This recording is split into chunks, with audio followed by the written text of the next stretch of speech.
Hey everyone, welcome in, echohack here, and I have some really exciting discoveries to share with you today about how items actually roll, and also some feedback for Blizzard on terms of how items roll and why it might not be as exciting as players want it to be, and then also a comparison with Path of Exile on how this actually works that makes this so interesting and exciting. I really think this is sort of core and fundamental to how an ARPG works. So sit back, relax, and maybe you'll learn something today. This is definitely something that was new for me to discover. So if we take a look here at X-Falls, X-Falls is I would say build-defining unique, or it could be a build-defining unique. You could very easily apply this same comparison to something like Flicker Step, for example. But for the sake of this example, let's look at X-Falls. Now, X-Falls has one attribute here that says, lucky hit, your damage over time effects have a 50% chance to erupt, dealing damage to the same type to nearby enemies. And the most important piece of this is the fact that there is variance in the roll here. Right? So you've probably seen this and you went, oh, I got a good X-Files, or oh, I got a bad X-Files. But maybe you didn't quite understand, and I certainly didn't understand, how this actually rolls. Because it turns out that there is a 1 in 10 chance of getting a particular X-Files. In other words, this randomness, this isn't like a purely random number. In fact, there are only 10 distinct deterministic X-Files numbers at 925 item power. And this is really, really important because practically speaking, you can only find a 925 X-Falls from Duriel. So if you want to find a better X-Falls, what do? Let's say your build is built around X-Falls and you want to upgrade X-Falls. What do? Well, you've got to go farm Duriel mats. You've got to go do Helltide a bunch. You've got to go do a whole bunch of Whispers and turn them in. And then you got to go kill Greg. And then you got to go kill Varshawn. And then you got to get all of your mats together. And ideally, you find a group so that you can do a Duriel rotation. And then you got to kill Duriel enough times to get a new X-Falls drop. That new X-Falls drop has a 1 in 10 chance of rolling the MAXROLL here. In this case, that would be 41,368. So you might actually be farming Duriel for quite a while, up to, on average 10 X-Falls drops, just to get a maximum roll on this item. So let's take a look at some of the numbers. I've spreadsheeted some of this stuff out. So first of all, what we can do is we can just look at the spread of power increase across 925 X-Falls. So the interval here is 10. That means there's 10 different kinds of X-Falls that you could roll. The max damage is 41,368. The minimum damage is 34,473, which means that from the minimum to the maximum, there's a 20% damage increase. Just by randomly getting a better X-Falls, you can increase your damage from this item, which might be your build-defining item, by 20%. That's pretty huge.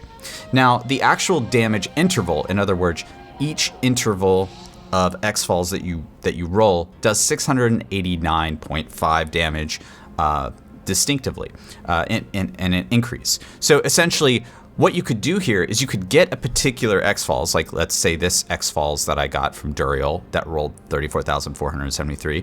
You could do a little bit of math and you could say, oh, well, this one is a 1 out of 10 X-Falls. Or this one is a 3 out of 10 X-Falls. So you could, I called this a quality expression. You could sort of make a quality expression about how good your X-Falls actually rolled. And then, of course, if you roll the maximum, then it's a 10 out of 10. It's a best in slot roll. But that's not the only variable at play here. And this is the thing that I think disappoints me a little bit about Diablo 4's current itemization, is that you can actually get X-Falls from other sources that are not Duriel.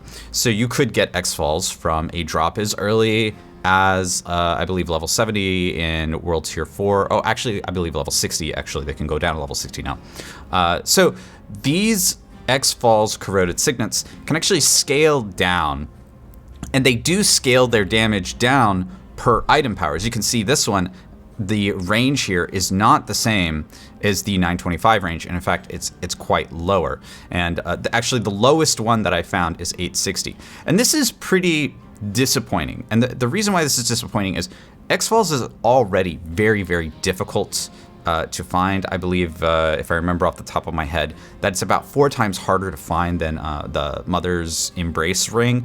So even if you find an X-Falls from a world drop, the chance of it being good is basically 0, because if we go here and we look at the map, the math, if you go from, let's say, an 860 item power to minimum roll to a 925 item power maximum roll for X-Falls, that's a 58% increase in power. That's a massive power gap for an item that was harder for you to find from the world.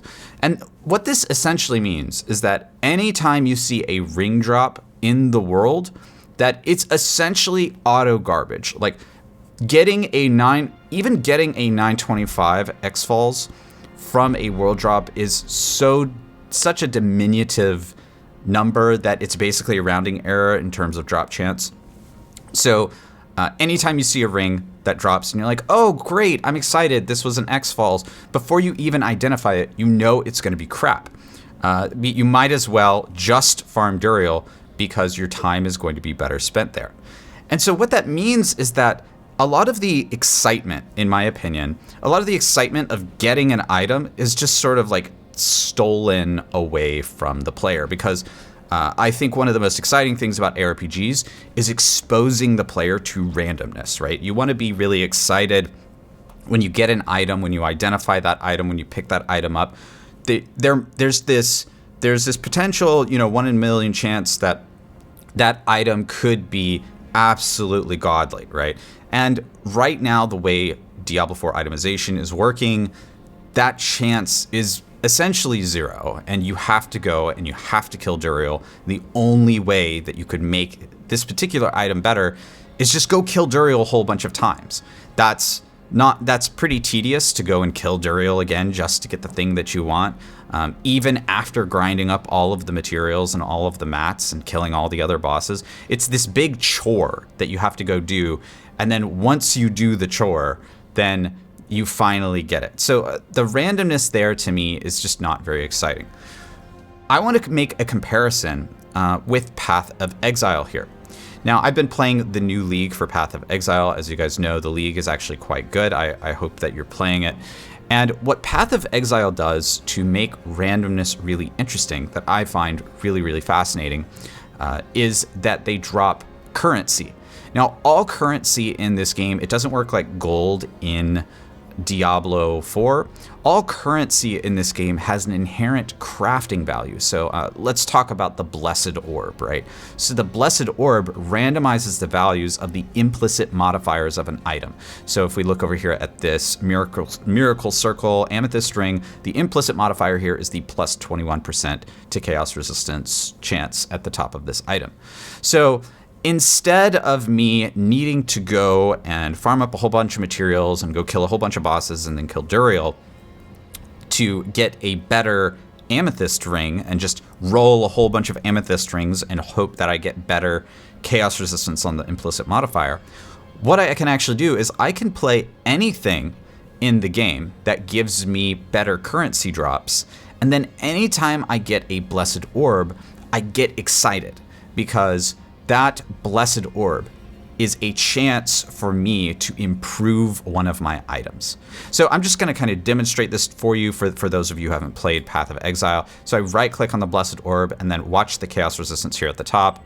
Okay, yeah, look, actually I got it in one roll. That was actually really good. I'm also like visibly excited just talking to you right here, because I did want to upgrade this item. I just got 2 more chaos resistance, right? So I just, boom, right there, instant feedback. I didn't have to go kill 3 bosses. I didn't have to farm up Helltide. I didn't have to do a whole bunch of things.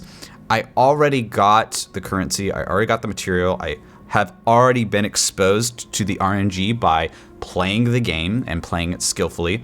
And then my reward was I got this extra roll on this item. I think that Diablo 4 could actually learn quite a lot from this system, and that instead of necessarily needing to take an item and go and roll a whole bunch of times on a particular boss, that we actually do something similar to this, where we have some sort of like crafting material that you got from playing anywhere in the game or from playing some particular game mode that you're excited about playing, that you're already having fun in. Then when you get the drop, you get excited, first of all, because you have a currency that you can then go use. And then when you go and use the currency, then you can also get excited all over again. I think that's a much better way for ARPGs to work. Anyway, I hope you learned something today about Diablo 4 itemization, about itemization in Path of Exile and in ARPGs in general, and have a great day. Peace.